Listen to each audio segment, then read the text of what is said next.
سلام و درود بر شما. حسین رحیمی هستم، معامله‌گر بازارهای مالی. با شما هستیم با ادامه دوره جامع بازار کریپتوکارنسی. توی این قسمت قراره که با چند تا چارت آنچین خوب توی سایت Looking to the Bitcoin آشنا بشیم. این سایت داده های آنچین هستش که میتونه به شما کمک بکنه. البته که سایت های دیگه‌ای که مشابه این سایت هستن هم توی دوره شما گفته شده که میتونید خب تماشا بفهمید. در مورد با ثبت نام خیلی راحت میتونید ساین اپتون رو انجام بدید. 3 تا اکانت بهتون پیشنهاد میده که در اکانت فری بیسیکش یه سری امکانات بهتون داده نمیشه، مثل پورتفولیو تولز نداره، مثل آلرت نمیتونید ست بکنید و ریپورت نمیتونید بگیرید، دانلود دیتا رو ندارید و API اسیتس هم ندارید. ولی اگر بخواید این گزینه ها رو داشته باشید بایستی یک سری اشتراک ماهانه بدید که خب ماهانه اشتراک اولش $30 که اگر بخواید اشتراک 1 ساله بگیرید براتون با تخفیفش میفته ماهیانه $24. اگر دارید به صورت شخصی کار میکنید نیازی به خریدن اکانت ها نیستش، ولی خب اگر سایتی دارید یا بخواید خروجی بدید به رباتتون نیاز هستش که این اشتراک ها رو خریداری بکنید. خب برای این سایت ما چارت هاش رو نیاز داریم و میریم سراغ چارت هایی که داره. من سعی میکنم چارت های مهمش رو با هم بررسی بکنیم از بالا تا پایین. من سعی میکنم اونهایی که مهمتر هستن رو خدمتون بگم. این مقدار هم شما باید زحمت بکشید و توی این سایت بعد از اینکه این ویدیو تموم شد یک چرخی بزنید، روحیه تحقیق گری و مطالعه گری خودتون رو رشد بدید. توی اولین چارتی که توی این سایت داریم لایف پرایسه که خب همونجور که میبینید قیمت بیت کوین هستش و هیچ مزیتی نسبت به چارت بیت کوین نداره و تقریبا همون چارت رو ما داریم. شاخص فایر اند گرید رو داریم که خب توی سایت های دیگه هم داشتیم ولی خب اینجا هم داره بهمون خروجی میده. اگر میخواید در مورد با هر کدوم از شاخص هایی که توی این سایت داره بهتون داده میشه اطلاعات کسب بکنید، کافیه که روی این گزینه سبز رنگ کلیک بکنید و در موردش مطالعه بکنید. خیلی خوبه که این کار رو بکنید. من شاید یه سری ریت ها رو و شاخص ها رو ازش رد بشم، ولی بهتره که شما بیاید و در موردش یک مطالعه داشته باشید. خب اسکرول میکنیم و به سمت پایین حرکت میکنیم. در چارت بعدی در این نمودار همونجور که شما دارید میبینید یه سری شاخص ها و یک سری کارنسی ها رو آورده برای شما که از ابتدای، حالا از نظر تاریخ اگر نگاه بکنیم 8 جون 2023 اومده برای شما این شاخص ها و این سهام ها رو براتون به نمایش گذاشته تا به امروز که خب این بالاییه. حالا اگر در مورد امروز بخوایم صحبت بکنیم بذارید خب در مورد امروز صحبت بکنیم در مورد با گین و لاستی که حالا درصد سود و ضرری که بیت کوین داره. در سطر اول 168% نسبت به ابتدای تاریخی که روی چارت دیدیم بیت کوین رشد داشته. در لول دوم S&P رو داریم، S&P 500 رو داریم که شاخص ایندکس 500 سهام برتر بازار امریکا هستش که شرکت های الکترونیکی هستن که خب شاخصشون S&P هستش که 24% تونسته سود برسونه به سهامدارانش. البته که چون که سهام هستش، شاخص سهام هستش، خب یک میانگین از این 500 تا سهام هست و احتمالاً توی زیر مجموعه خودش سهام هایی رو داشته که بیشتر یا کمتر سود دادن. بعد از S&P داو جونز بوده که خب طبیعی هم هستش وقتی که S&P بتونه سود ده باشه داو جونز هم میتونه با یک اختلاف این گپ رو پر بکنه که 15%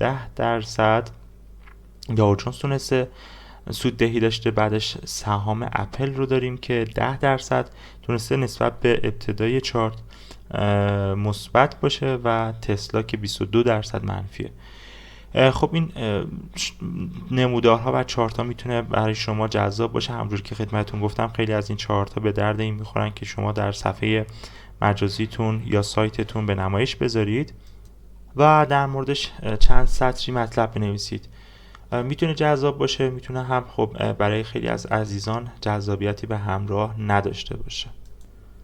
وقتی که اسکرول بکنیم به سمت پایین چارت های دیگه ای رو داریم که خب باز جذابیت های خودشون رو دارن.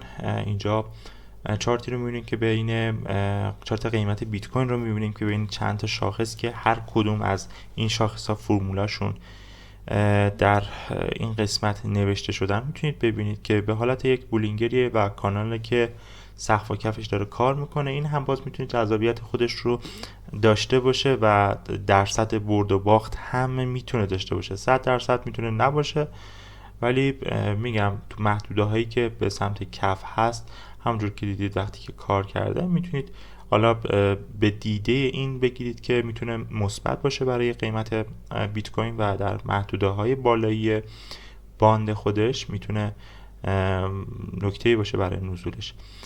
و در چارت های دیگه باز دارید number of days in has been هولدر های بیت کوین رو داره نشون میده، هولد بیت کوین رو داره نشون میده که باز میگم اگر میخواید این چارت ها رو در موردشون بخونید که حتما پیشنهاد میکنم بخونید، بیایید روی این گزینه کلیک بکنید و در موردشون مطالعه داشته باشید. من سعی میکنم در مورد با چارت هایی که این مقدار اهمیت بیشتری دارن صبر بکنم و در موردشون صحبت بکنم. اینجا پرفورمنس پرایس بیت کوین رو داریم که در پریود یک ساعته مقدار چنجش $162 بوده که میشه 23% های در صحبت کنم. ببینید اینا زیاد مهم نیست، یعنی از نظر من شما خودتون هم میتونید در موردشون مطالعه بکنید. حالا اینکه مثلا مارکت کپش چقدر باشه، ریلایز کپش چقدر باشه، در موردش قبلا صحبت کردیم که اینا چیه. هش ریت شبکه که برای کسایی که ماینر دارن مهم هست، هش ریت چقدره، مقدار ساپلای ما چقدره. خب این اطلاعاتیه که داره بهتون نشون میده. اکتیو آدرس رو داره بهتون نشون میده و قسمت های دیگه که خب اکتیو آدرس مقدار آدرس های کیف پولی هستن که توشون بیت کوین هستش که خب توی یک هفته گذشته افزایشی بوده. یه مقدارم افزایشی بودنش میتونه نشون دهنده این باشه که بیت کوین ها داره خریداری میشه و توی کیف پول ها نگهداری میشه. باز میتونید بیاید در مورد با بیت کوین، حالا اینجا در مورد بیت کوین و اتریوم هست، چارت های خیلی مختلفی داره، تعداد چارت ها زیاده، میتونید تک به تک بیاید مطالعه بکنید. بریم پایین تر ببینیم چیز دیگه ای داره. خیر، خب این قسمت بیت کوین پرایس لایو رو تموم کردیم. میایم سراغ مارکت سایکل که در موردش صحبت بکنیم. در مورد اولین چارتی که توی این سایت دیده میشه، در خصوص این چارت هم خدمتتون باید بگم که دوباره مثل همون چارتی که مثل حالا ایندیکیتور بولینگر بود، اومده یک شاخصی که با رنگ سبز رنگ هست فرمولیزه شده و یک شاخصی که با رنگ قرمز رنگ مشخص شده که این پایین براتون نوشته یک مووینگ اوریج 2 ساله هست و این هم یک مووینگ اوریج 2 ساله هستش که حالا باید ببینیم که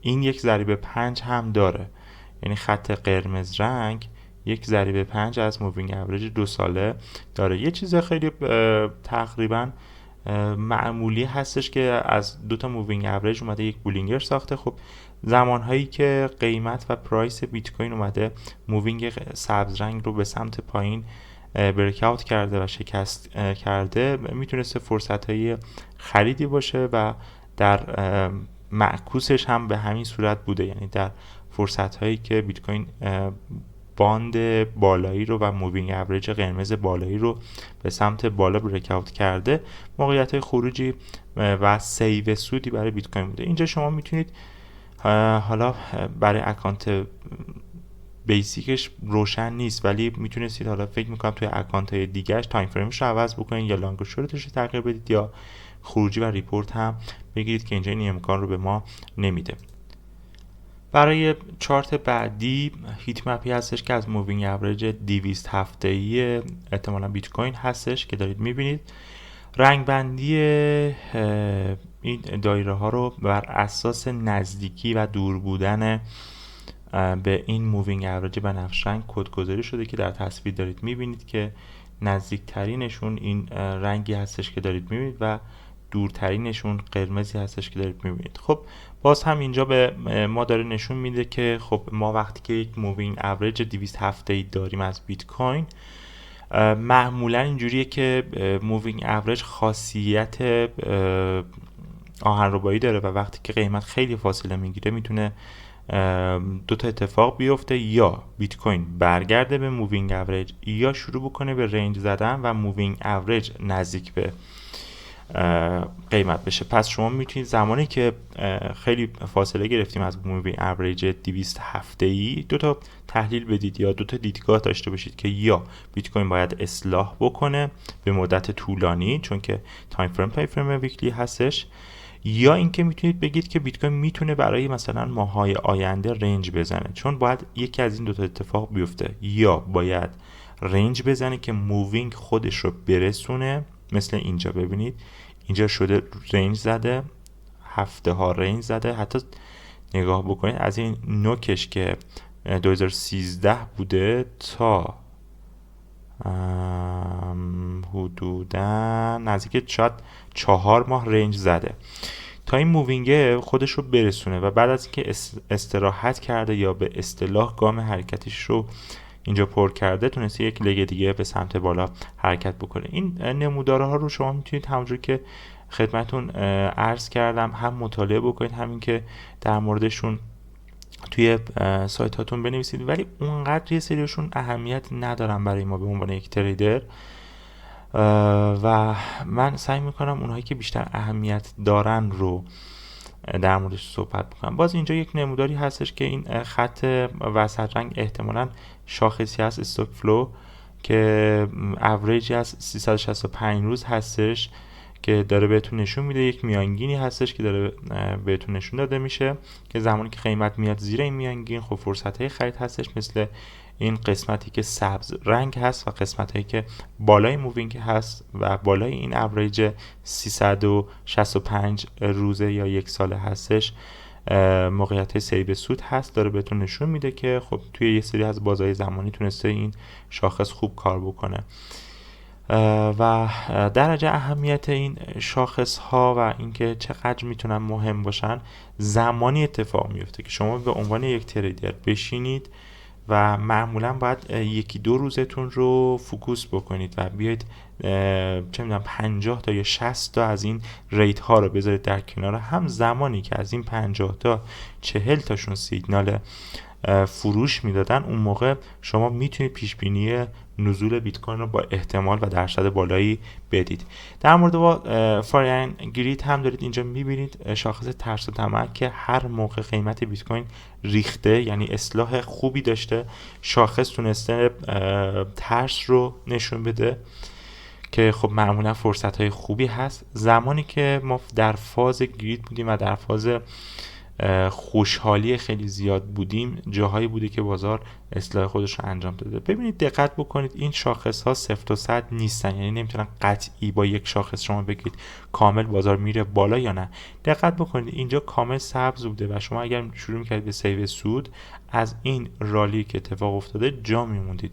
به خاطر اینه که میگم باید چند روزتون رو بذارید کنار، 50 تا از ریت ها رو بررسی بکنید زمانی که اکثریتشون داشتن به شما سیگنال خروج میدادن شروع بکنید به سیو سود. ببینید در اینجا مثلا این شاخص فاریان گرید بهتون یه مقدار سیگنال سیو سود داده، ولی خب شما میتونید توی شاخص های دیگه پیش بینی و این تحلیل رو داشته باشید که بازار میتونه ادامه حرکت سودیش رو داشته باشه. البته که در کنار آنچینی که توی کریپتو داریم ما میتونیم پرایس اکشن هم چاشنیش بکنیم که خیلی میتونه تحلیل ما و دیدگاه ما رو قوی تر بکنه. باز هم در اینجا یک ایندیکیتوری داریم که اگر میخواید در مورد با این ایندیکیتور بخونید باید بیاید این پایین و مطالعه بکنید. که دوباره DMA هست و این ایندیکیتور بر چه اساس و فرمولی نوشته شده حتما مطالعه کنید. من دارم فقط رد میشم تا قسمت های مهمش رو صحبت بکنم. باز هم همون سناریو کراس هایی که داریم اینجا به ما سیگنال خرید و فروش داده. دقت بکنید زمانی که خط سبز رنگ بالای خط نارنجی رنگ بوده به ما سیگنال خرید داده و در معکوسش سیگنال فروش داده و همونجور که میبینید تقریبا از این بازه تا این بازه به ما سیگنال فروش داده، ولی خب از اینجا به ما سیگنال خرید داده و یه مقدار داره دیر تریگر میده، ولی خب میشه نویزش رو با موارد دیگه نویزگیری کرد و نویزش رو گرفت. خب ریت بیت کوین هست The Golden Ratio Multiplier که باز هم یک ایندیکیتور هست که میتونه براتون مفید باشه. یه مقداری از چارت رو میبینید خالیه برای اکانت های یا پریمیومشه یا اینکه هنوز دیتا نداره. ببینید مثلا این خط چیزه چون پریودش بزرگتره احتمالاً هنوز اون دیتایی که باید میگرفته نگرفته. خب بریم چارت های دیگه رو مورد بررسی قرار بگیریم. باز این چارتی اونقدر خروجی نداره.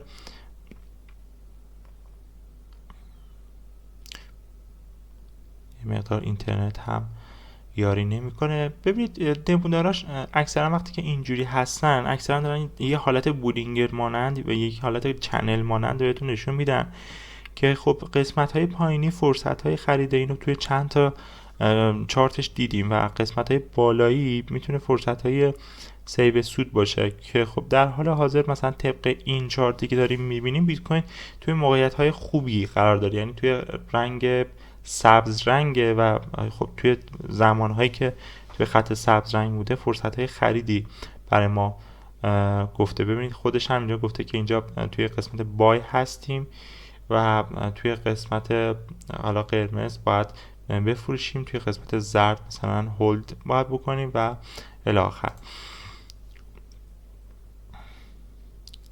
و باز هم یک چارت و یک نمودار دیگه که مثل تمام نمودارهایی که تا الان دیدیم همشون دارن به ما یه حالت چنل مانند رو نشون میدن. خب اینجا داره لیکویدیتی و گلوبال لیکویدیتی رو نشون میده که با قیمت چارت مشکی رنگ چارت پرایس بیت کوین هست و چارت ارزم به حضورتون که آبی رنگ احتمالاً نقدینگی و حجم پول داخل بازار کریپتوکارنسی هستش که خب خیلی دارید میبینید که در سال 2020 شروع کرده به سعودی شدن. اینجا یک خالی کردن حجمی داشتیم و این دیتای توسی هم که دارید میبینید که خب مهم هم دقیقا همین ناحیه توسی رنگ هست، این رو به ما نشون نمیده و برای اکانت های پولی. البته که یه نکته‌ای که وجود داره اینه که شما میتونید دیتا رو رایگان از یه سری سایت هایی بگیرید. حالا من اسم نمیارم ولی مثلا میتونید توی توییتر همین چارت ها رو رایگانش هم پیدا بکنید. خب اینجا لانگ ترم هولدر ریلایزد پرایس رو دارید که داره بهتون میگه که هولدرهای بلند مدت قیمت، ببینید قیمت واقعیشون چقدر بوده. ببین این همه ما ریت رد کردیم، این همه نمودار رد کردیم، تا اینجا من مکس نکردم. خب ببین این نمودار اولین نموداری که یه مقدار میتونه برای ما مهم باشه و ما روش وایسیم. خب مهمه دیگه. ببین گفته که لانگ ترم هولدرها که بلند مدتن، که اینجا احتمالاً گفته که منظور از لانگ ترم هولدرها مثلا چه بازه زمانیه که حالا مثلا احتمالاً بیشتر از حداقل 7-8 روز هستن. باید بیشتر بخونیم تا بهمون بگه که توی چه بازه زمانی مد نظرشه. قیمت پایانی و ریلایز پرایسشون چقدره و دارید میبینید. نکته‌ای که وجود داره اینجا رو دقت بکنید، زمانی که قیمت میاد زیر قیمت تموم شده هولدرهای بلند مدت، فرصت خرید فوق العاده. اگر میخواید برای خودتون 50 تا چارت رو علامت بزنید که حالا فیوریتش بکنید یا بهش سر بزنید هر چند وقت یه بار، ماهی یک بار، یکی از چارت هایی که میتونید برای خودتون داشته باشید این چارته. چرا؟ چون داره بهتون قیمت میانگین و واقعی هولدرهای بلند مدت یا همون نهنگ ها یا همون شرکت های تامین سرمایه داره بهتون نشون میده که قیمتشون چقدره. الان در حال حاضر قیمتشون چقدره؟ قیمتشون خیلی پایینه، $19,000. یعنی نگاه بکنید، یعنی الان قیمتی که برای شرکت هایی که هج فاند هستن بیت کوین حدوداً زیر $20,000 هست و الان قیمت بیت کوین $67,000 هست و میتونن خیلی منطقی بفروشن و تو سود خوبی هم هستن. ولی خب زمانایی که بیاد زیر این نرخ خیلی برای ما مهمه که فرصت های اتفاقا خوبیه برای خرید، چون اینا میرن توی ضرر و مطمئنا هولدرهای بلند مدت توی ضرر نمیفروشن. پس این ریت اولین ریت مهمی هستش که ما داریم و اینجا گزینه فیوریت نداره یا من نمیتونم پیداش بکنم. یه واچ لیستی باید بشه برای خودتون بسازید. حالا میشه حالا اسمش رو یادداشت هم کرد. همین قضیه رو برای شورت ترم ها داریم که هولدرهای کوتاه مدت هم. ببینید چقدر هولدرهای کوتاه مدت میانگین خرید و فروششون نزدیک به قیمت لحظه‌ای بیت کوینه. یعنی انگار که یه مووینگ اوریج، هر موقع که اینا ریخته قیمت اینا هم اومدن پایین، چون که کوتاه مدت اینا احتمالاً در بازه زمانی هفتگی هستن. حالا اینجا باز بهتون گفته که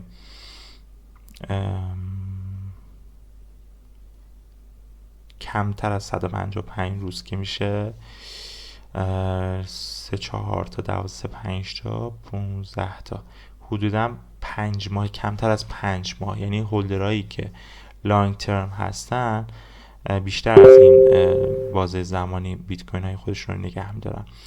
این نمودار زیاد مهم نیست از نظر من، این نمودار اونقدر نمیتونه بهتون دیتا بده، ولی این نمودار خیلی مهم بود که شما بدونید که کسایی که بیت کوین های بیشتری رو دارن الان قیمت تموم شدن بیت کویناشون چه قیمت هست. مثل این میمونه که شما وارد یک مزایده شده باشید و بدونید که توی پاکت رقیبتون چه عددی نوشته شده. خیلی امکانات خفنی هستش، به خاطر اینکه خیلی راحت داره به شما نشون میده که اونها الان تو چقدر سود هستن و منطقیه که توی سود بفروشن.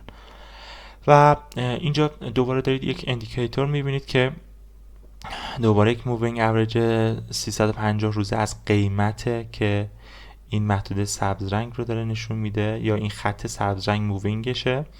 نارنجی رنگ میانگین 111 روزه پرایس هست، یک دوتا میانگین خیلی ساده. و این اسیلاتور بنفش رنگ باید ببینید فرمولش چیه، ولی خب داره بهتون نشون میده که زمانهایی که این اسیلاتور اومده قسمت‌های سبز رنگ فرصت‌های خرید بوده. خب الان این داره به ما نشون میده که نزدیک داره میشه به فرصت‌های فروش. ببینید الان من اگر بخوام تا اینجا دیتای خودم رو بررسی بکنم، البته اینم ریت مهمی نیست، تا الان یه دونه فقط آلرت من اگر بخوام یه کاغذ بذارم جلوی خودم، بذارید همین کارم بکنم، میخوایم تحلیل کردن آنچین رو یاد بگیریم. ببینید می نویسم که هولدر های بلند مدت در سود، فرصت فروش خوب. ببینید این یه دونه هر تیک زدم. حالا بریم ببینیم سراغ شاخص های دیگه. خب تموم شد شاخص مارکت سایکل، میریم سراغ آدرس های بیت کوین. اکتیو آدرس های بیت کوین هم خیلی مهمن که الان بهتون میگم که کدوم چارتش مهمه. اکتیو آدرس ها آدرس هایی هستن که فعال هستن و توشون بیت کوین دارن. که شما دارید اینجا خب میبینید که به شدت اومدن پایین، که این نشون دهنده زیاد خوبی نیست برای اینکه شما بازار رو بولیش ببینید. ببینید زمانی که اکتیو آدرس ها و کیف پول ها زیاد میشن، نشون دهنده این هستش که بیت کوین ها از صرافی داره میره توی والت. وقتی که اکتیو آدرس ها شروع میکنن به کم شدن، یعنی از کیف پول ها داره میره توی اکسچنج ها. و چرا پول و بیت کوین میره توی اکسچنج؟ خب خیلی مشخص هستش که برای فروش این کار اتفاق میفته و این نشون دهنده اصلا خوبی نیست. ما اینجا یه سری گزینه‌های دیگه ای هم داریم که خب اینجا آدرس های هولدر هایی که بیت کوین رو برای 1 سال گرفتن و دارید میبینید که یک نمودارهای هیستوگرامی داره که بهتون نشون میده که مثلا تو سال 2024 اونایی که کمتر از یه دونه بیت کوین دارن 1 میلیون شده و خب اینا هی افزایشی بوده دیگه. این باز ریت مهمی نیست به نظر من، چون که خب مردم دیگه با این ترند شدن بازار کریپتوکارنسی اینم باید افزایشی بشه و کاملا هم طبیعیه. ما داریم یه سری آدرس والت هایی رو داریم که بالانسشون و موجودیشون کمتر از 1/100 بیت کوینه. اصلا اینا مهم نیستن. چرا؟ چون جایی تو بازار ندارن و تقریبا اینا همون معامله گرها و مردم عادی هستن. 1/10 هم باز اونقدر مهم نیستن. باز مثلا مردم عادی که یه مقدار وضعیت مالیشون خوبه تونستن مثلا 1/10 بیت کوین بخرن، کمتر از 1/10 دیگه، و اونقدری باز اهمیتی ندارن. آدرس والت هایی که تعداد کیف پول هایی که خب عرضم به حضورتون که کمتر از 1 بیت کوین دارن، خب اینجا یه مقدار داره اهمیت دارتر میشه. و اگر من بخوام بهتون بگم نهنگ ها رو کجا میتونید ببینید، توی این 4 تای آخر هستش که آدرس والت هایی که 10 تا بیت کوین دارن، تعدادشون برای ما مهمه که افزایشی یا کاهشی نگاه بکنید. کاهشی شده، میبینید؟ یعنی از اینجا که ببینید از این نوک شروع کرده به کم کردن. وقتی کیف پول ها داره کم میشه، یعنی دارن نقد میکنن برای اینکه بفرستن توی صرافی. من توی همون کاغذی که بهتون گفتم دومین مورد خودم رو مینویسم، کم شدن کیف پول های با موجودی مثلا 10 بیت کوین، حداقل 10 بیت کوین.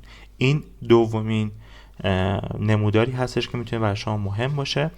آدرس ویت بالانس 100 تا بیت کوین، آدرس والت هایی که خب 100 تا بیت کوین حداقل توشون هست. اتفاق خاصی نیفتاده، اینا کلا بوده و این زیاد خوب نیست. یعنی این زیاد خوب نیستش که با اینکه این همه بیت کوین رفته بالا اینا نه زیاد شدن نه کم شدن. این نشون دهنده اینه که شرکت های خیلی بزرگ، البته ETF قبول نکرده هنوز بیت کوین رو، ولی اگر ETF و بازار سهام امریکا قبول بکنه بیت کوین رو، مطمئن باشید اینا یه دفعه زیاد میشن. اینا همون شرکت های بزرگی هستن که خب دولتی هستن اکثرا. آدرس والت هایی که حداقل 1000 تا دارن، ببینید چه نزولی کرده.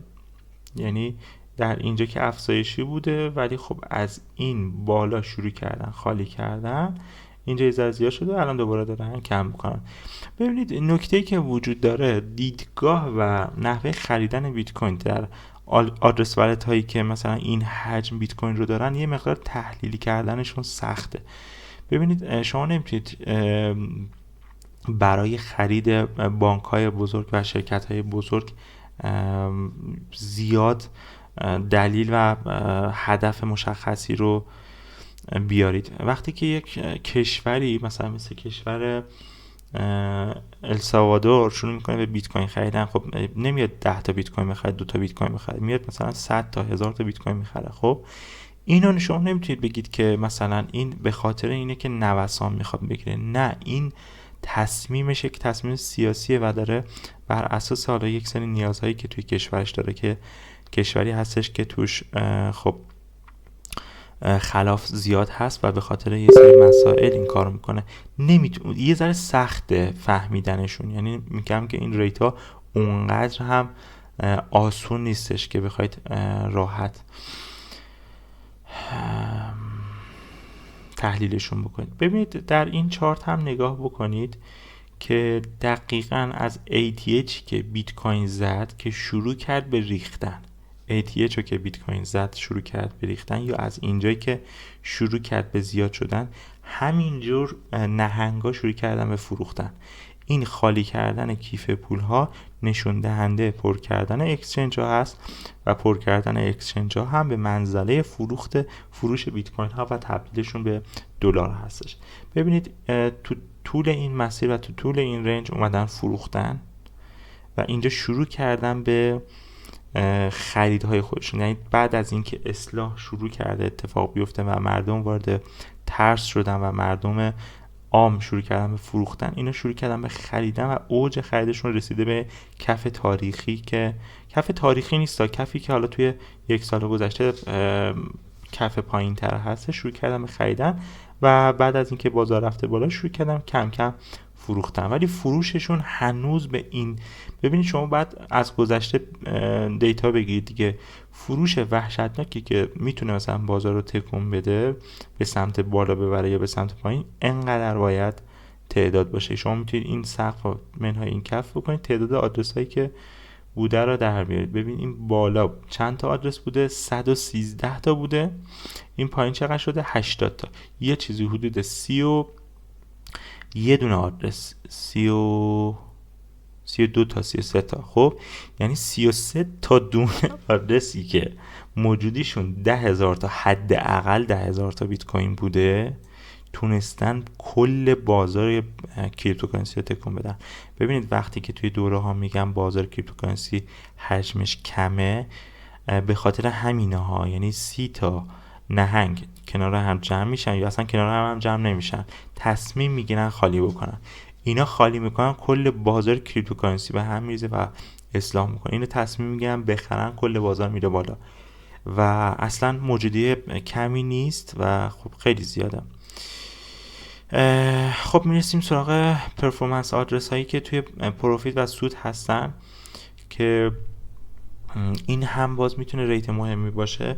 ببینید یک نکته من فراموش کردم توی این ریت قبلی، این میتونه، این ببینید میتونه شاخص نه این پایینی رو میخواستم بگم، شاخص سوم ما باشه. یعنی سومین نموداری که من میتونم توی کاغذ خودم یادداشت بکنم برای بررسی آنچین و فاندامنتال کریپتوکارنسی این هستش که نامبر آف آدرس هایی که بیت کوینشون 10,000 تا دونه بیت کوین بیشتر هست افزایشی یا کاهشی. اینجا میگم که یه دونه فکر کنم کم شده. اینجا چند تا تعدادش بوده؟ 109 تا شده 104 تا. خب 5 تا از کیف پول ها خارج شدن که موجودشون 10,000 تا بیت کوین بوده. خب ببینید این 3 تا الان من شاخص مهم دارم که بر ضد و بر ضرر سود بازار کریپتوکارنسی و بیت کوین هستش. خب اینجا مقدار پرفورمنس آدرس هایی که توی سود هستن. خب اصلا نیازی نیست این رو ببینیم چون که شما از ریلایز بالایه بود که توی قسمت مارکت سایکل بود که قیمت تموم شده نهنگا رو نشون میداد. اونجا خب خیلی داشت بهتر نشون میداد، ولی اینجا هم شما میتونید ببینید پرفورمنس همون آدرس ها توی ضرر رو داره بهتون نشون میده که چه تعداد آدرس هایی توی ضرر هستن. تقریبا همه تو سودن. ببینید اینجا هم داره بهتون نشون میده دیگه، یعنی اکثر کسایی که الان بیت کوین توی کیف پول هاشون بیت کوین دارن توی سود حالا 100% ان. ببینید این نمودارم نمیشه زیاد دستکاری کرد، ولی خب سودشون تو ماکسیموم دیگه و میتونن بفروشن. وقتی که شما توی سود باشید منطقیش اینه که سیو سود بکنید. توی ضرر معمولا نیستن، خیلی کم تو ضرر هستن و اکثریت توی سود هستن. باز این یک آلرت و نشون دهنده این هستش که بازار میتونه اصلاح بکنه. اینجا آدرس وید بالانس رو داریم که نمبر آف آدرس رو داریم که باز همون آدرس ها هستش که بالانسش رو داره بهمون نشون میده.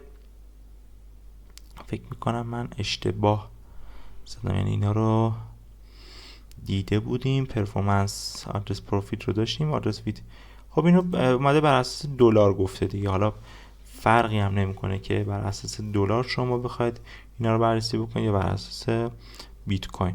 حالا مثلا اینجا آدرس های کیف پول بالای 1,000,000 دلار رو میتونید ببینید که خب برای ما میتونه مهم باشه. تقریبا همون آدرس والت هست که ببینید دیتای مهمشو نداریم، یعنی اون قسمتی که برای ما مهمه نیست. باز نگاه بکنید اینجا که بازار شروع کرده به سود شدن، یه سری‌ها که اینجا وارد شدن، بعد اینجا سنگین خریدن، بازار کامل رفته بالا، تو نوک شروع کردن خالی کردن و این کف که اینجا بوده شروع کردن به خریدن. این تحلیل رو توی نمودار قبلی هم گفته بودیم. خب توی این ریت هم خب این نان زیرو ها هستن که بازم زیاد مهم نیستن که ما ببینیم که اونایی که آدرس هایتشون زیرو نیست چیه، نیو آدرس. اونایی که نیو آدرس هم اینم یه مقدار مهمه. ببین نیو آدرس ها کیا هستن؟ کسایی که تازه دارن وارد بازار کریپتوکارنسی میشن و تازه دارن کیف پول میسازن. این چارت رو هم میتونید از اینجا ببینید. ببینید اوج کسایی که با بازار کریپتوکارنسی آشنا شدن اینجا بوده. خب یعنی دقیقاً نوک اومدن آشنا شدن با کریپتوکارنسی سال 2018، رفتن کیف پول ساختن، بیت کوین ریختن، بعدش فرت بازار ریخته و بعدا به حالشون. میرسیم به قسمت آنچین ایندکس که یه مقدار داره ریت ها مهمتر میشه و میتونیم ریت های بهتری رو داشته باشیم. خیلی ریت های دیگه هم بود. خب اجازه بدید که این ویدیو رو 2 قسمتش بکنیم. امیدوارم که از قسمت اول این ویدیو استفاده لازم رو برده باشین. پرسید و پربرکت باشید. سلام و درود بر شما. حسین رحیمی هستم، معامله‌گر بازارهای مالی. با شما هستیم با ادامه دوره جامعه بازار کریپتوکارنسی، قسمت دوم سایت لوکینگ تو بیت کوین. داده های آنچین رو داریم مورد بررسی قرار میدیم و ریت های مهم این سایت رو. در قسمت قبلی نمودارها و چارت هایی که در قسمت بالا میبینید رو مورد بررسی قرار دادیم. در دوره سال پیش هم من سایت کریپتو کوانت رو کامل رکورد کردم و شما میتونید حالا اگر دوست داشتید اون ویدیو رو هم ببینید. هنوز وقت نکردم نمودار و چارت های سایت گلاس نود که خیلی هم سایت معتبر و مهمی هستش رکورد بکنم و ضبط بکنم. انشالله در فرصت و در آینده این کار رو انجام میدم. بریم ادامه کارمون رو داشته باشیم. در اولین چارت دوباره ما همین نمودار آشنای بیت کوین رو داریم میبینیم که خب قبلا هم فکر میکنم داشتیمش و دوباره زمانهایی که نزدیک به خط سبز رنگ میشه فرصت های ورود هستش و در قسمت های آبی رنگ که سقف کانال ما هست موقعیت های سیو سود رو میتونه به ما نشون بده. در چارت بعدی که نرخ و ریت خیلی مهمی هست، دیپل مولتیپلی رو داریم. ریت و چارتی که میتونه برای تمام کسایی که ماینر دارن مهم باشه که حداقل اگر کسایی که ماینر دارن این یک نمودار رو نگاه بکنن. زمانهایی که توی قسمت های حالا آبی رنگ هستش بیت کوین های خودشون رو که ماین کردن و استخراج کردن نفروشن. کی بفروشن؟ زمان هایی که این نمودار نارنجی رنگ میاد توی قسمت و نوار قرمز رنگ، اینجا میتونن حالا بیت کوین های خودشون رو بفروشن. ببینید من اگر بخوام یک مثالی بزنم تا این نمودار براتون جا بیفته، هر کشاورزی یا هر کسی که یک چیزی رو تولید میکنه، ماین میکنه، برداشت میکنه، عاقلانه‌اش اینه که بیاد و قیمت تموم شدن اون کالا رو برای خودش حساب کنه و ببینه آیا من این چیزی که تولید کردم، که حالا هر چیزی میتونه، محصول کشاورزی میتونه باشه، بیت کوین میتونه باشه، بیاد یک فاکتوری برای خودش بزنه که حالا توی بحث ماین کردن بیت کوین میتونه مقدار برقی که استفاده کرده، مقدار سوختی که استفاده کرده، مقدار پولی که بابت مالیات، بابت کارمندانی که توی حالا اون مزرعه کار میکردن و قطعاتی که خریده و خواب پول و چند تا المان‌های دیگر رو که مورد بررسی قرار میدن این ماینرها، میرسن به یک عددی که آیا براشون الان به صرفه هست که بیت کوین هایی که استخراج کردن رو بفروشن و مخارج خودشون رو بدن، یک سودی هم کسب بکنن، یا خیر براشون مهم نیست. این ریت پول مولتیپل میاد چیکار میکنه؟ قیمت لحظه‌ای و امروز بیت کوین رو نسبت به قیمت یک سال استخراجی که در گذشته بوده میاد محاسبه میکنه. میگه آیا توی یک سال گذشته ای که شما حالا با قیمت بیت کوین برات تموم شده، آیا امروز اگر بخوای بفروشی برات به صرفه هست یا نه؟ زمانی که میاد توی قسمت سبز رنگ، همونجوری که خدمتتون گفتم، به صرفه نیست. یعنی داره بهتون میگه اگر که بیت کوین هایی که استخراج کردین رو بفروشید، داره به ماینرها میگه اگر بفروشید با ضرر فروختید و این عاقلانه نیست و معمولا ماینرها توی این قسمت ها نمی فروشن. و وقتی که ماینرها و حالا شرکت های بزرگ شروع نکنن به عرضه بیت کوین های استخراج شده، مزرعه های بزرگ اگر بیت کوین هایی که استخراج کردن و وارد چرخه بازار نکنن، یه جورایی دارن عرضه تقاضا رو مورد تاثیر قرار میدن که خب وقتی که عرضه رو میارن پایین، یعنی عرضه اتفاق نمیفته، تقاضا زیاد میشه. یا اگر تقاضا اتفاقی براش نیفته، چون عرضه اتفاق نمیفته، خواه ناخواه مجبور میشن که بیت کوین ها رو با قیمت بالاتری بخرن. چون دقیقا مثل حالا داخل کشور خودمون هم این اتفاق میفته دیگه. زمانایی که میخوان قیمت خودرو رو بکشن بالا، یه مدت عرضه نمیکنن، فقط کافیه که چه میدونم 3 ماه خودرو عرضه نشه. و به خاطر اینکه تقاضا ثابت همیشه هست، قیمت میره بالا و شرکت های خودروسازی ما هم دقیقا از این شاخص برای خودشون استفاده میکنن و میان نمی فروشن خودروی خودشون رو و زمانی می فروشن که قیمت رفته بالا و در این محدوده می فروشن. خیلی هم منطقی هستش که این اتفاق بیفته. پس ماینرها این کار براشون اتفاق میفته و شما زمانی که این نرخ و این پول مولتیپل در محدوده قرمز رنگ هستش، میتونید به فکر این باشید که کم کم سیو سود بکنید. در حال حاضر این ریت به من اطلاعات خاصی نمیده. یعنی چی؟ یعنی میگه که الان ماینرها و مزارع بیت کوین نه توی سود خاصی هن، نه توی ضرر خاصی. من چهارمین نموداری که مهم هست و بهتون پیشنهاد میکنم حتما بهش سر بزنید ماهی یک بار، این چارتی هستش که دارم خدمتتون میگم و من تا الان 3 تا یادداشت کردم برای چارت. برای مورد چهارم تقریبا میزنم خونسا، ریت و شاخص پوئل مولتی پلی خونسا هستش، یعنی نه مثبت نه منفی هستش. میریم سراغ NVRV که باز هم یک شاخص خیلی مهمی هستش که توی بازارهای مالی و توی بازار کریپتوکارنسی ما این شاخص رو داریم. خب شاخص MVRV یک شاخص خیلی مهمه. ما میتونیم برای 5مین چارتی که میتونیم در واچ لیست خودمون قرار بدیم این چارت رو هم در کنارش بذاریم. این چیزی که دارید میبینید چند تا دیتا داره بهمون میده. خط آبی رنگ ریالایز کپ هست که خب یک ریت به شدت مهمه. حتما زمانهایی که قیمت که این نمودار مشکی رنگ هست میاد زیر خط ریالایز کپ،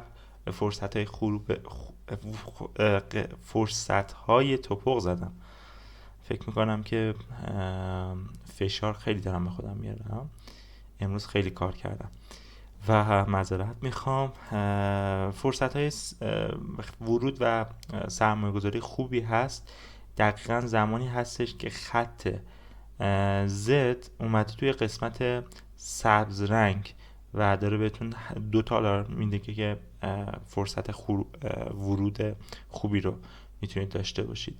خب در مورد با ریلایز کپ صحبت کردیم. توی ابتدای دوره بود که به خدمتون گفتم که قیمت و یک میانگین متوسط هستش از قیمت تمام بیت کوین که تا الان معامله شده و شاخص خیلی مهمی هستش. یه جورایی میشه گفتش که قیمت تموم شده بین تمام خریدارها و فروشندهایی که توی بیت کوین هستن رو داره به ما نشون میده. شاخص MVRV هم اگر روشن بکنید، فرمولش در دل فرمولش مارکت کپ و ریلایز کپ اگر اشتباه نکنم، که باز زمانهایی که به سمت بالا میاد اینجا شما میتونید سیو سود بکنید، یعنی زمانهایی که به سمت محدوده قرمز رنگ میرسه فرصت های سیو سود و خروج هست و زمانهایی که توی قسمت قرمز رنگ هست فرصت های خرید خیلی خوب رو به ما میده. در حال حاضر این هم نموداری هستش که توی حالا 1/2 پایینی چارت هست و داره به ما نشون میده که میتونه یک سیگنال خرید ضعیف رو به ما نشون بده. البته میتونه مثلا اینجا که دفعه قبل اومد توی همین محدوده یه اصلاح دیگه بکنه، یه نفس بگیره و یک توانی جمع بکنه و بعد بخواد به سمت بالا حرکت خودش رو انجام بده. این چارت و این نمودار هم حتما توی واچ لیست خودتون قرار بدید. من میزنم خنثی بودن MVRV که خب الان چیز خاصی به ما نشون نمیده. خب توی بررسی این چارت ها همش نباید مثلا توی اون روز دقیقا یه دیتایی بگیرید. معمولا وقتی که ما میخوایم تصمیم های بلند مدت بگیریم میایم این ریت ها و این چارت ها رو بررسی میکنیم. اونقدر کوتاه مدت نمیتونه برای ما جواب باشه. این هم دقیقا All Hold Ratio هستش که دوباره در محدوده‌های قرمز رنگ میتونید به فکر سیو سود باشید و در محدوده‌های سبز رنگ به فکر خرید باشید که فرمولش هم اینجا بهتون نوشته که توی این اندیکاتور هولدر هایی که هستن UTXO ها، ببینید اینجا داره در مورد با آدرس های کیف پول ها داره صحبت میکنه. UTXO ها یه مقدار در موردش پیچیده است بخوام توضیح بدم. ببینید در بلاک چین وقتی یک تراکنش یه ترانزکشنی انجام میشه، شما فکر بکنید که مثلا یک نفر میخواد توی کیف پول خودش مثلا 10 تا بیت کوینه، میخواد 2 تاش رو بفروشه یا 2 تاش رو انتقال بده به صرافی. چه اتفاق میفته؟ توی الگوریتم میاد کل 10 تا انتقال پیدا میکنه، یعنی شما میخواید 2 تا بیت کوین انتقال بدید، ولی توی الگوریتم اینجوری ساخته شده که 10 تا بیت کوین شما میره 8 تاش برمیگرده و انگار که شما 2 تا انتقال دادید. این تراکنش یک چیزی از خودش جا میذاره به نام UTXO ها. خب از روی این UTXO ها که مانده هایی که توی کیف پول هستن که همون 8 تا بیت کوینی که توی کیف پول میمونن اونا میشن UTXO. خب از اونها دیتا میگیرن برای اینکه به شما این نمودار و این چارت رو نشون بدن که شما بفهمید که الان هولدر هایی که حالا هستن بیشتر خریدن یا فروختن یا از طریق UTXO ها میتونید دیتای خیلی خوبی رو بگیرید.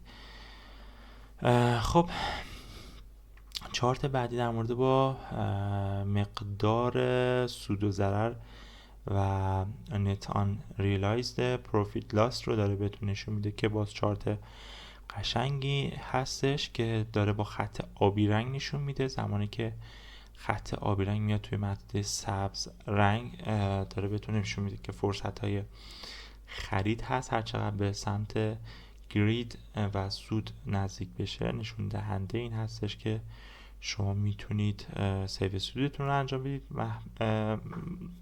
محدوده حالا سفید رنگ رو هم اینجا بهتون گفته که حالا من اسمش رو گذاشته حالت فیر و این زیاد باز چارت به نظر من خروجی دار نیستش. تا اینجا این رو داشتیم. UTXO هم میتونه خوب باشه ولی اونقدری براتون مفید میتونه نباشه.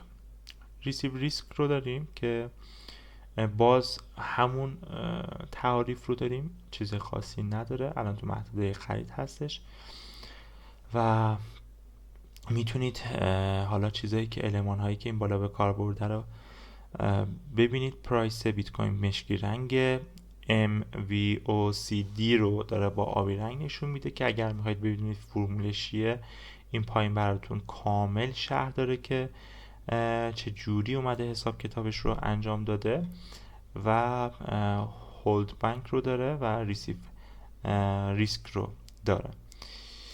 خب بریم ببینیم که ما دیگه یه دونه پایین ریت دیدم، این خیلی مهمه که اکتیو آدرس سنتیمنت ایندیکیتور رو داریم که باز دارید میبینید مثل تمام ایندیکیتورهایی که گفتیم یک میانگین چنج 28 روزه پرایس هستش با اکتیو آدرس هایی که توی 28 روز اتفاق افتاده. یک اسیلاتوری اومده به ما داده که خب خروجی به شما میتونه بده. اینجا تقریبا داره به ما سیگنال فروش میده زمانهایی که از باند به سمت بالا خارج شده، فرصت های سیو سود و خروج رو به ما داده.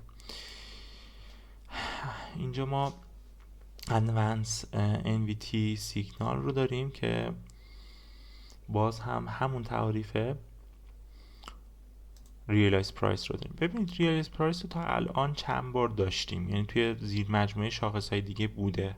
اینم خیلی مهمه چون قبلا توی یک جای دیگه داشتیم، فکر میکنم توی MVRV بود. خب دیگه اینجا بررسیش نمی‌کنیم دیگه. اینم ریت به شدت مهمیه. و CVDD رو داریم که باز شاخصی هستش که شما میتونید به این پایین بخونید که شاخصی چی هست. تاپ کپ رو داریم و بریم پایین ببینم چیز دیگه ای داریم. ریالایز پرایس رو اینا من تکراری میخونم. ترمینال پرایس رو داریم، بالانس پرایس رو داریم و شورت ترم هولدر ریالایز پرایس رو داریم. اینا فکر میکنم دیدیم، چرا تکراریه؟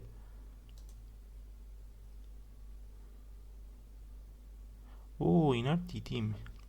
ببین اگر میبینید من یه جاهایی از دستم در میره واقعا من رو ببخشید دیگه. بذارید پنجره‌اش رو ببندم. کی رفتیم توی قسمت مارکت سایکل؟ خب تا اینجاش رو دیدیم و پرفورمنس آدرس پروفیت رو هم. اینا چرا باز میشن؟ یه مقدار من دارم با اینا به مشکل برمیخورم، من رو ببخشید.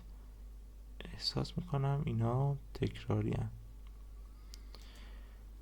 SOPR رو داریم که Spend Output Profit Ratio رو داریم که یکی از ریت هایی هستش که خب دارید میبینید توی سایت ما و توی کانال های تلگرامی ما در موردشون خیلی صحبت میکنیم و باز هم سیگنال خرید و فروش رو به شما اینجا میده.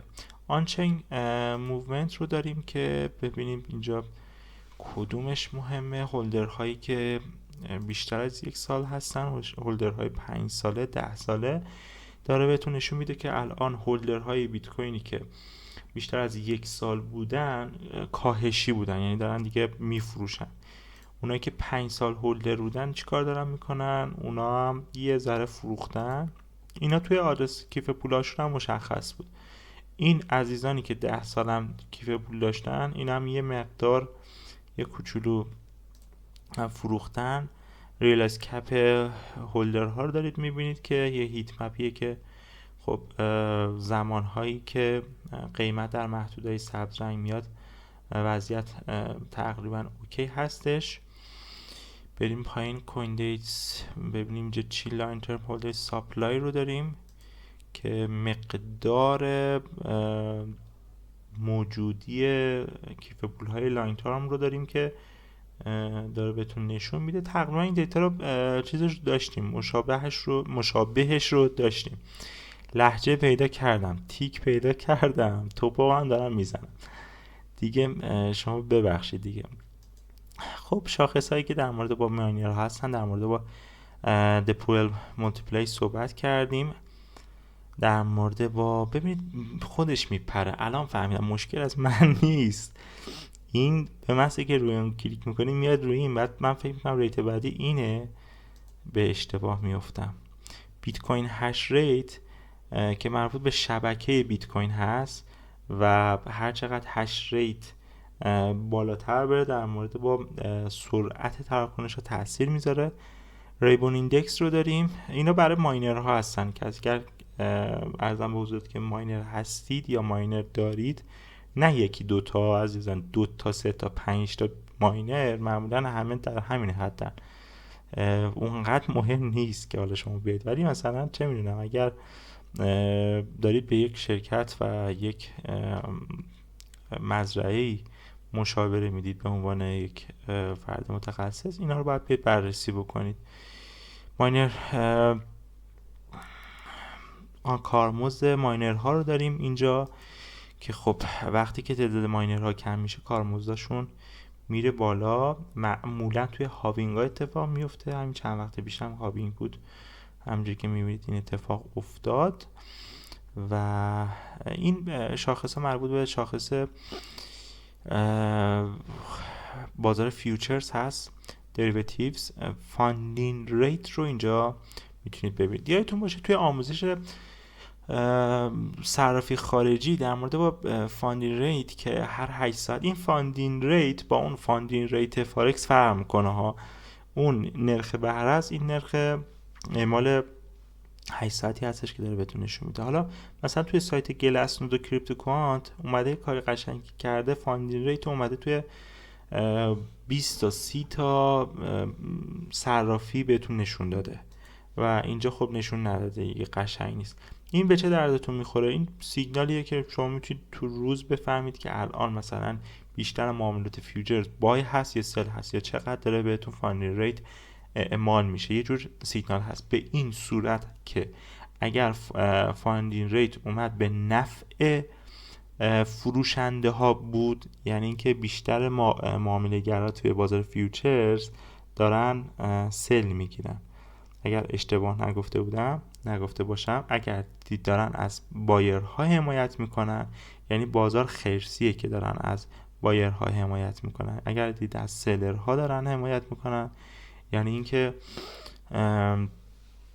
بایرها خیلی قویه. ببینید اینجایی که بازار شدید ریخته که احتمالاً یک خبر خیلی مهم هم بوده دیگه، همه اومدن معامله سل شورت گرفتن و اینجا فاندینگ ریت اومده خیلی زیاد شده. چقدر شده؟ حدوداً اگر موسم رو بتونم دقیق نگه دارم که نمیشه، دقیقاً اینجا فاندینگ ریت بوده 0.07% هر 8 ساعت روی معامله اعمال میشده.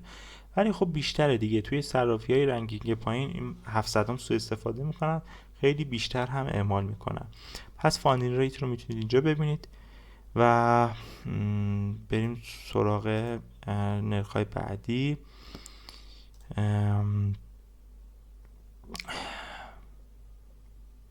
این هم در مورد اون نودهای بازار هستن که اونقدری باز به کارتون شاید نیاد. آدرس هولدینگ، این هم ببین وقتی که ما این آدرس ها رو داریم اینا دیگه اونقدر به درد ما نمیخوره دیگه. در مورد هش ریت هم که ببینید نگاه بکنید، دوباره ما رو آورد اینجا که در مورد هش ریته و این هم احتمالاً بزنم میبره اونجایی که قبلا بودیم. در مورد با این نرخ نیو نمبر آف نیو آدرس هم صحبت کردیم. مثل ریتاش تکراریه. اینجا بودیم دیگه. NVT سیگنال رو داریم، اینا رو هم گفته شده یا اونقدر هم مهم نیست. در مورد باز هش ریت اینجا ماینر فی کارمزد ماینر که صحبت کردیم، اینو بذارید ببندم گمش نکنم. بالانس پرایس اونقدر ببین، اگر مهم چیزی به چشمم بخوره مطمئن باشید من خدمتتون میگم. ببینید چقدر جالب اینجا اومده مهم‌ها رو براتون آورده که ریشیو ایندیکیتور رو داریم که دوباره دپویل مولتیپلایر رو داریم، MVRV رو داریم، R hold ریشیو رو داریم و NVT سیگنال رو داریم. این تقریبا این ستون مهمن. دوباره ما پاس داد اینور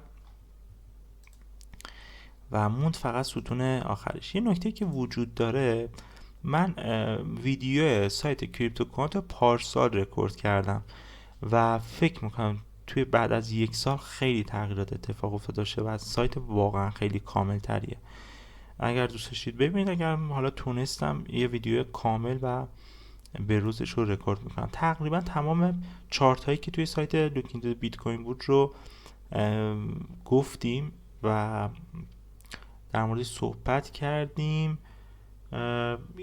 دیگه اینجا هم دیگه در مورد با آلرت گذاشتن و ریپورت گرفتن و پروفیت تولز و اینا خب مشخصه دیگه که باید لاگین بکنید و حساب بسازید و حساب بخرید که بهتون بده.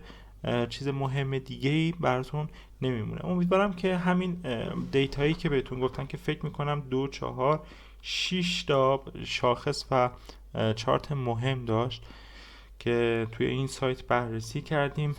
بهتره که هر ماه یک بار بیاید این 5 تا رو چک بکنید که حالا من طبق یادداشتی کردم 3 تاشون داشتن این گزینه رو می آوردن که الان جای خوبی برای سیو سودهای خودتون هست که کاملا هم به نظر من منطقیه که اگر حالا 100% بالانس حسابتون رو الان بخواید یه سیو سودی بکنید که حالا اگر توی سود باشید میتونید مثلا 20% رو اینجا سیو سود و خروجتون رو توی نقاط خوبی که توی چارت و بر اساس پرایس اکشن میبینید انجام بدید. امیدوارم که از این قسمت هم استفاده لازم و جذب مطالب خوبی رو کرده باشید. پرسود و پربرکت باشید. روزتون خوش.